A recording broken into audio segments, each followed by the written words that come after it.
Carl is going on a date after the loss of his beloved wife, Ellie. This is the first time Carl will go on a date with another woman, and this new short film will touch your heart. As we know from the film Jupp, Carl Fredriksson is a widower who has spent many years without the company of his wife Ellie, whom he loved with all his heart. Carl met Ellie when they were children. He was playing and imagining he was an explorer flying his own dirigible when he heard the voice of a very energetic girl who also shared his passion for aviation and adventures. Although they were very different, he was shy and reserved, and she was cheerful and talkative. They easily connected and became great friends. As the years go by, Carl and Ellie become a couple and get married, starting their adventure together. They set up their house just as they had dreamed, get jobs at the zoo, and continue dreaming together, happy to have each other. Ellie starts a scrapbook with all the adventures she has with Carl. Although these adventures are not overly exciting, they are really special to her. The scrapbook includes photos of their wedding, the birthdays they celebrated together, and beautiful, ordinary moments at home,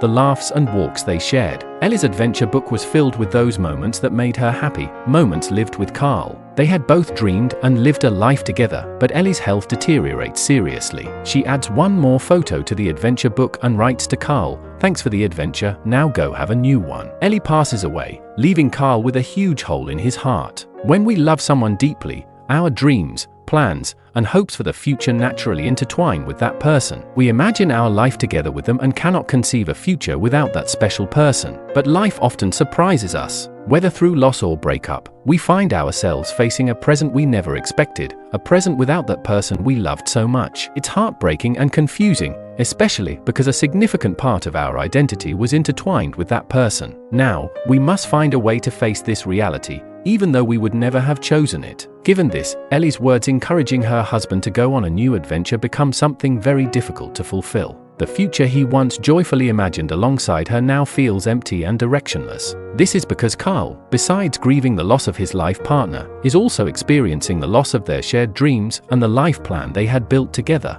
Years pass and Carl has managed to get through his grief. He has processed Ellie's loss, but he is still not immune to her memory. This is entirely understandable. Even though we heal the wounds, we always carry the memories with us. We know how beautiful life with them was, so now we miss them in our new life. Now, Carl lives with his dog Doug, who has a collar that allows him to talk, and together they enjoy everyday life. One day, the phone rings. It's Mrs. Meyer, an older woman who is a friend of Carl. He answers the phone without expecting what she had to say, that she likes him and would love to go on a date with him. Carl freezes. He doesn't know what to say or do, but he agrees to the date. However, as soon as he hangs up the phone, he begins to mentally collapse. He is scared, worried, and blames himself for having agreed. He looks at the framed photo of his wedding with Ellie and apologizes to her with a feeling of shame. He turns the frame towards the wall so she won't look at him like that. He says to himself, "How could I have done something like that?" When a person has had a significant past relationship, it is very common to experience feelings of guilt when starting a new one. This happens with widowers but also with those who have recently ended an important relationship. This sense of guilt can arise for various reasons. Firstly, the person may feel guilty towards their ex-partner, feeling that in some way they are betraying their memory. They had sworn to love each other forever, and now they feel they are breaking that promise, even though this is due to circumstances beyond their control. They feel they are being disrespectful towards what they lived, what they shared with the other person, and what that person meant to them. Secondly, the person may experience feelings of guilt towards themselves. They know they still think about their former partner and believe they haven't moved on, which generates doubts about their ability to fully commit to the new relationship. On one hand, there may be a sense of disloyalty towards themselves and their own feelings, as if harboring memories or thoughts about their ex-partner were a betrayal of their own efforts to move forward. On the other hand, there can also be a fear that these persistent thoughts mean they are still emotionally tied to their past relationship, which could prevent them from forming a genuine and healthy bond with a new partner. Thirdly, they may feel guilty in the face of social expectations. It's the concern that people might think they shouldn't have loved their partner if they are seen dating someone new. They feel there should be an appropriate period of mourning or being single before starting a new relationship. They may feel the need to justify or explain their decision to seek a new relationship. Nonetheless, these feelings of guilt, although perfectly understandable, are not necessary. Guilt should not be an emotion that defines our actions, as it is just a perception of the situation, not an absolute reality. Guilt is a natural emotional response to significant changes in our lives. It is an emotion that can allow us to adapt to changes. Feeling guilty is not necessarily negative. However, it is crucial not to let this feeling dominate and direct our decisions in the long term. Carl gets nervous. It's been decades since he went on a date. He has no idea what he should do, how he should greet, what to say, if he should bring something. Feeling the pressure, Carl decides he must bring a small gift. He goes to the store and, not knowing which chocolates are the most appropriate, decides to buy a lot of them. Then, he sets out to choose the perfect flowers, apply cologne, and even practices his dance steps in an attempt to prepare for the date.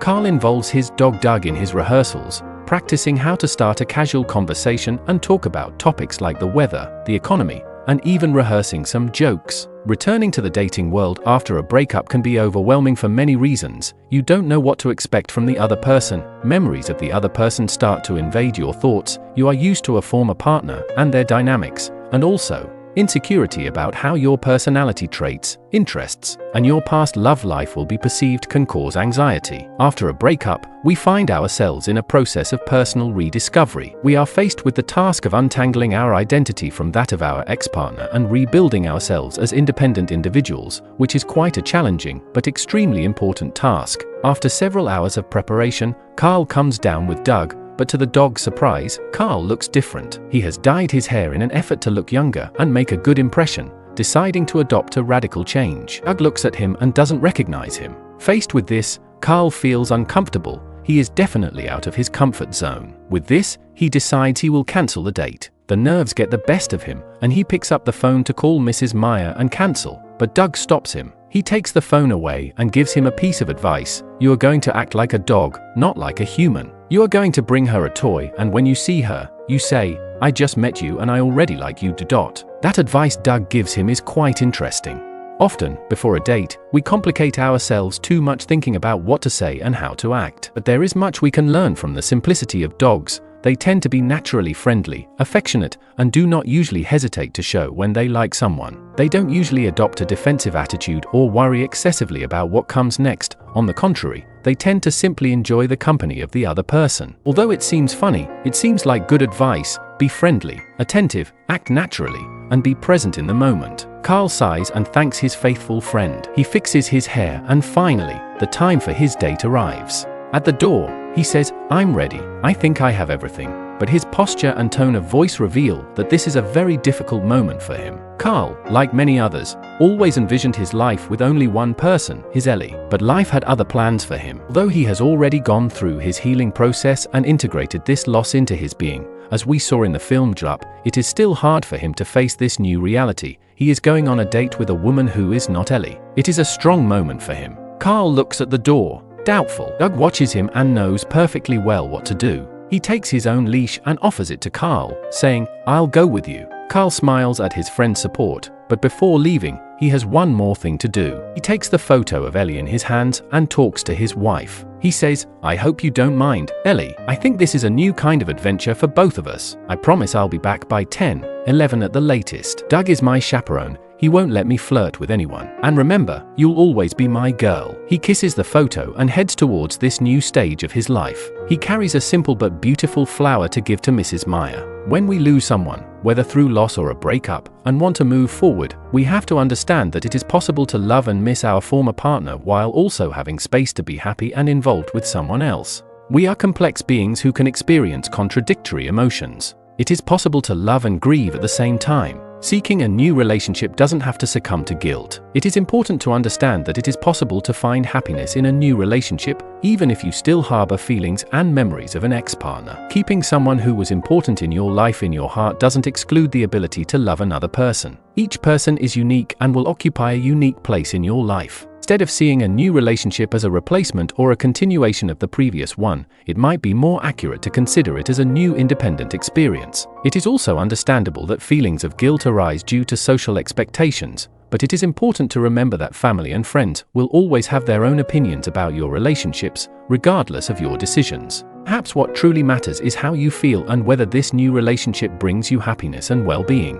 Opening ourselves to new relationships after a loss is not a betrayal to those we loved, but a way of honoring everything they did for us. We take their love and carry it with us into our next adventures. We must remember that letting go doesn't mean forgetting or getting over it. Letting go means that memories take on a different form that doesn't weigh us down but rather lifts us up. If you want me to narrate and reflect on your favorite story or answer questions or comments, you can become a member of the channel by clicking below where it says Join. This will give you access to many exclusive benefits, and you will be immensely supporting the channel. If you want to see more stories, reflections, and interpretations, you can browse the channel. If you look a little, you might find your favorite story. And in case you didn't know, I have 3 published books that you can order from anywhere in the world. I'll leave the link below. Thank you very much for your support. See you in the next video.